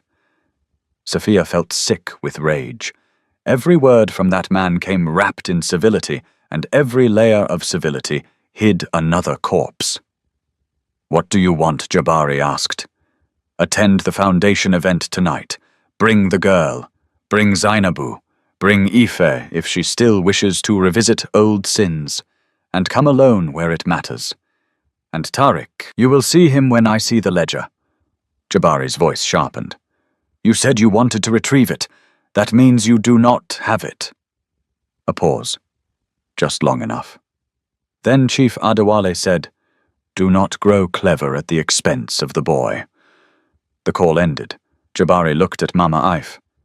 You said the final section was hidden in the foundation hall. Where exactly? Her lips trembled. In a memorial exhibit behind your mother's portrait. The panel release is disguised in the brass lily beneath the frame. Sophia almost laughed at the cruelty of it. His mother's portrait. The woman who died trying to save children had become the decoration guarding the truth. Jabari turned immediately to the doctor. Move every loyal security officer I have to the foundation venue. Quietly. No calls through company dispatch. The doctor blinked. I'm a cardiologist. For the first time in the middle of horror, Jabari seemed to notice. Then find me my head of private security and tell him what I just said. The man hurried out. Sophia wiped her face again and forced herself to breathe. I'm coming. Jabari nodded once. Yes. The answer stunned her. You're not going to order me to stay hidden. His eyes met hers. Tired. Sharp. Different from before. If I hide you now, he said, I become part of the same machine. That landed deeper than she wanted it to. Still hurt made her wary. And if this is another trap— It is a trap, he said. The question is whether we spring it blind, or with truth in our hands. Mama Ife whispered, He will have men everywhere. He expects fear, Jabari said. He built his life on it. Then he looked at Sophia. For one suspended moment, the room narrowed to just the two of them. I was wrong, he said. She blinked. When I doubted you. No flourish, no excuse, no self-defense. Just a clean wound laid open. Sophia's throat tightened painfully. This was not forgiveness. It did not undo the doubt in his eyes earlier. It did not return her brother to the bed. It did not erase the years of cruelty he had built into his own bones. But it was real, and in a world poisoned by polished lies, real things struck harder than beautiful ones. She looked away first. Then prove it tonight. I intend to. Outside Lagos was already turning toward evening. The city's heat deepened into amber light. Somewhere beyond the hospital walls, cars would be lining up beneath the grand arch of the Adewale Foundation Hall. Wealthy guests would be arriving in silk and tailored suits, smiling for cameras under banners about compassion and public good. And beneath them, Sophia now knew waited a ledger built from buried mothers, a kidnapped boy, a father who believed power could still edit truth. Jabari picked up his jacket from the chair near the door and slipped it on like armor. Let's go get your brother, he said. For the first time since Tariq vanished, Sophia felt something cut through the terror. Not hope, something harsher, a readiness for war. By the time Jabari's convoy reached the Adewale Foundation Hall, night had fully fallen over Lagos. The building glowed like a palace. Golden light spilled across polished stone steps. Luxury cars lined the circular drive. Men in black suits opened doors for women dressed in diamonds and silk. Camera flashes burst beneath enormous banners praising charity, legacy, and hope. A string quartet played under the high entrance canopy, while servers moved through the crowd with silver trays and practiced smiles. To anyone arriving for the gala, it looked like generosity. To Sophia, it looked like a mask built from stolen breath. She sat in the back of the car beside Mama Zainabu. Both women dressed quickly in borrowed formal clothes chosen by Jabari's staff so they could enter without immediate disruption. The fabric on Sophia's skin felt unreal, like a costume for someone else's life. But there was nothing theatrical in the fear knotting her stomach. Somewhere inside that shining building or beneath it, Tariq was waiting. Jabari sat across from her, already transformed into the man the city knew best, controlled, elegant, untouchable. But Sophia had seen too much now to mistake stillness for peace. His jaw was tight. His eyes were colder than the night outside. He had divided his security team into quiet positions around the venue, bypassing company channels just as he promised. Loyal men were placed at loading dock service hallways, basement access points, and the generator room. The police had not been called. Not yet. Chief Adewale had arranged this game carefully, and one wrong move could put Tariq in greater danger. Jabari looked at Sophia before the driver opened the door. When we go in, stay beside me until we reach the memorial gallery. Sophia held his gaze. And if I see my brother first, then I will help you get to him. The answer came without hesitation. It did not erase everything between them, but it steadied something. They stepped out into the glare of wealth. The cameras turned instantly toward Jabari. Guests brightened. Board members shifted. Reporters straightened. Then the cameras found Sophia beside him, then Mama Zainabu, and confusion rippled visibly through the arrival line. Good, Sophia thought. Let confusion choke them. Nneka stood near the entrance in a deep emerald gown, every inch the polished society figure, smiling for donors while poison lived behind her eyes. The moment she saw Sophia with Jabari, the smile faltered, only for a second. Then it returned smoother than before. She approached with calculated grace. Jabari, you made quite an entrance. You expected me, he said. I expected you to remember your duty. My duty is exactly why I'm here. Her gaze shifted to Sophia. And yet you still brought her. Sophia answered before Jabari could. You say that as if I'm dirt on your floor. Nekka's expression barely changed. No, dirt can be cleaned quietly. Jabari's head turned toward her, the warning in his face enough to make two nearby donors pretend sudden fascination with their drinks. Where is the boy? He asked. Nekka lifted one shoulder. You think too highly of me. I merely organize evenings like this. I don't run family confessions. Then step aside. Something vicious flickered across her face. She leaned closer to Sophia instead. You really don't understand what happens to girls like you when powerful men stop pretending to be merciful. Sophia did not flinch. I understand what happens when women like you help them. That landed harder than Neneka expected. For the first time all night, her composure cracked. Do not mistake survival for loyalty. Do not mistake ambition for innocence, Sophia said. Jabari stepped between them then. We are done. And with that, he led Sophia and Mama Zainabu through the grand foyer. Inside, the gala unfolded under chandeliers and speeches about kindness. Portraits of the Adewale family lined the walls. Foundation milestones shimmered on digital displays. A short film played on a massive screen showing children smiling in schools and clinics funded by money that Sophia now knew had likely been used to bury other children in silence. At the far end of the hall hung the memorial gallery. Among the portraits was Jabari's mother. She was beautiful in the photograph, serene, dignified, the kind of woman whose eyes looked kind even through paint and varnish. Sophia stopped walking for one stunned second, because now that she knew she could see it, the sorrow around the mouth, the courage in the stillness, the trace of someone who had loved fiercely in a house that punished love. Jabari moved to the frame. At its base, worked into the brass plaque, was a small lily. Mama Ife, who had entered separately through a side corridor under security watch, joined them there and whispered, Press and twist. Jabari did. A soft mechanical click sounded from behind the wall. Then a narrow side panel released. Inside was a shallow, hidden compartment. Empty. For one impossible second, nobody reacted. Then Mama Ife let out a strangled cry. No! Jabari's eyes went flat. He got here first.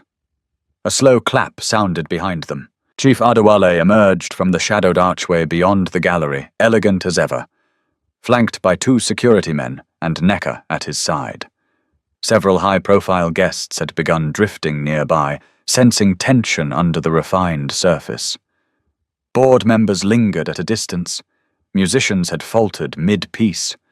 A whisper spread through the room. The old man smiled faintly. You came, he said, and right on time. Your mother would have admired the sense of theatre. Jabari stepped away from the portrait.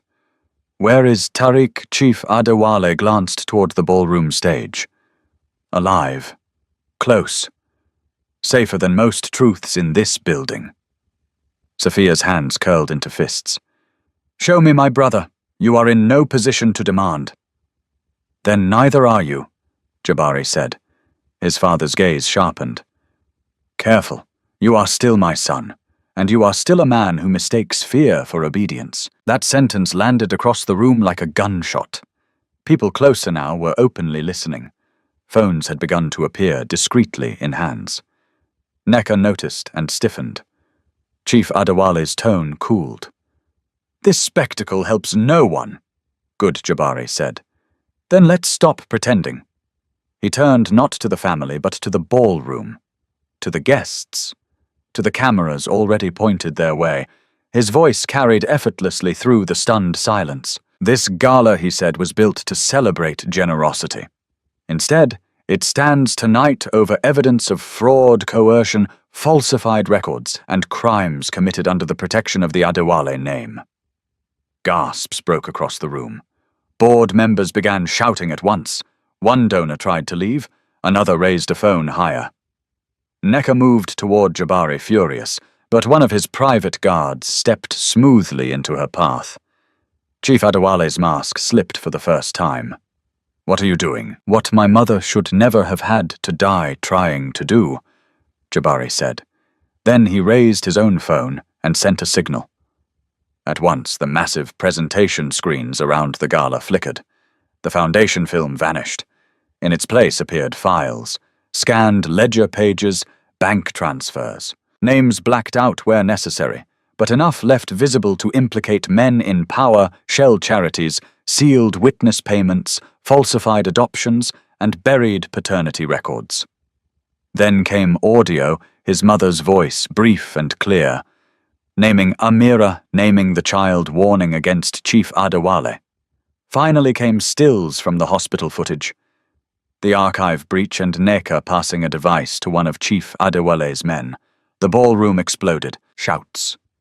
Phones, people backing away, reporters pushing forward. One woman covered her mouth. A donor swore loudly. Another board member yelled that the files were fabricated. Then, from somewhere behind the stage curtain, a child cried out. Tariq Safia did not think.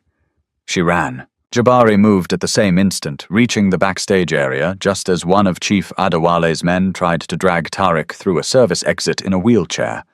The boy's wrists were tied loosely with medical tape, his face wet with tears. Jabari hit the guard with a force so precise it looked almost calm. The man went down hard. Another lunged.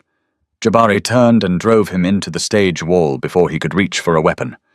Safia dropped to Tariq's side. "I'm here. I'm here." Tariq sobbed and clung to her. Behind them, Nneka tried to flee through the service corridor, but Mama Eve stepped into her path with a fury no one expected from an old woman. "You helped bury mothers," she said. "You don't get to walk out of this in silk." Security closed in. Police sirens began wailing outside. Jabari straightened slowly and turned back toward the ballroom just as officers poured through the side doors. Someone had called them after all, perhaps a guest. Perhaps one of his own men once Tariq was found. Perhaps karma itself moving faster than fear. Chief Adewale stood near the stage. All grace gone now. The room that had once bowed to him was full of witnesses instead. Reporters surrounded the edge of the scene. Phones recorded every angle. No private lie could survive this. He looked at Jabari with something like hatred, but deeper. Betrayal. "You would destroy your own father?" he asked. Jabari's answer was quiet enough to be more devastating than a shout. "No. You destroyed yourself the day you began trading human lives for reputation." Officers moved in. Nneka screamed protest. Chief Adewale tried one final appeal to dignity, to misunderstanding, to legacy. But truth had already crossed the room, and once truth becomes public power, loses its favorite hiding place. Safia held Tariq while paramedics checked him. He was frightened, exhausted, but alive. That was all that mattered in that moment. A little later, when the worst noise had passed, and the ballroom had become a crime scene instead of a celebration, Safia found Jabari standing beneath his mother's portrait. He looked up at it for a long time before he spoke. "I spent years becoming the kind of man I thought would never be hurt again," he said. "I did not realize I was becoming the kind of man she would grieve." Safia stood beside Tariq's wheelchair, quiet. Jabari turned toward her fully. In front of the shattered gala, in front of witnesses, in front of the portrait of the woman who had tried to protect her. He went down on one knee, not as a performance, not as a grand gesture to win applause, as repentance. "I was wrong when I doubted you," he said. "Wrong when I let fear speak louder than truth. Wrong when I made coldness into a virtue. I cannot return what was stolen from you, but I will spend the rest of my life never again standing on the side of those who stole it. Safia, I am sorry." The room fell still again. Safia looked at him for a long moment, then at Tariq, then at the portrait. Her voice, when it came, was soft and steady. "I will not forgive quickly, I know. I will not love a man just because he knelt. I know. I will only believe what you become." For the first time that night, something like peace touched his face. That is fair. Months later, the Empire looked different. Chief Adewale was under criminal investigation. Nneka faced charges tied to obstruction, bribery, and conspiracy. Hidden records from the ledger led to reopened cases and women finally being heard. The Adewale Foundation was restructured entirely under independent oversight. Jabari stepped back from absolute control and rebuilt the institution publicly, brutally, honestly. More importantly, Tariq received the treatment he needed. His laughter slowly returned. Mama Zainabu no longer lived with fear crouched behind every prayer, and Sophia, for the first time in her life, stopped asking whether she had been left because she was unworthy. She had been hidden because she was worth protecting. That truth changed everything. She did not rush toward Jabari. He did not ask her to. He came quietly, consistently, with actions instead of charm. Hospital visits, legal updates, restitution work, long silences that asked nothing from her. Patience where once there had only been control. Healing did not arrive like lightning. It arrived like morning, slow, earned, real. And one evening when Sophia stood outside the new Children's Cardiac Center funded in his mother's and Amira's names, Jabari joined her beneath the warm African sunset. Neither said much at first. Then Sophia slipped her hand into his. Just once. Just enough. And for a man who had once mistaken coldness for strength, it felt like being trusted by life itself. After everything, the deepest lesson was not that evil always loses quickly, because sometimes it does not. Sometimes evil wears a fine suit, speaks softly, builds charities, and hides for years behind respectability. The deeper lesson is that truth may be delayed, but when brave people choose to face it, silence begins to break. Sophia's life was shaped by lies she never chose yet. She did not let pain turn her cruel. Jabari was shaped by grief and betrayal, yet he learned that protecting his heart by becoming cold only helped darkness survive. In the end, healing came not from revenge alone, but from responsibility, confession, courage, and change. Family is not just blood. Love is not just emotion. Both are proven by who stands beside you when truth becomes expensive. And sometimes the life you thought was abandoned was actually a life someone fought desperately to save. If this story moved you, tell me in the comments. Do you think truth is worth the pain it brings, even when it destroys a powerful family's image? And where are you watching from tonight? Drop your country and local time below. If you love emotional stories with deep secrets, justice and healing endings, subscribe and stay with me for the next journey.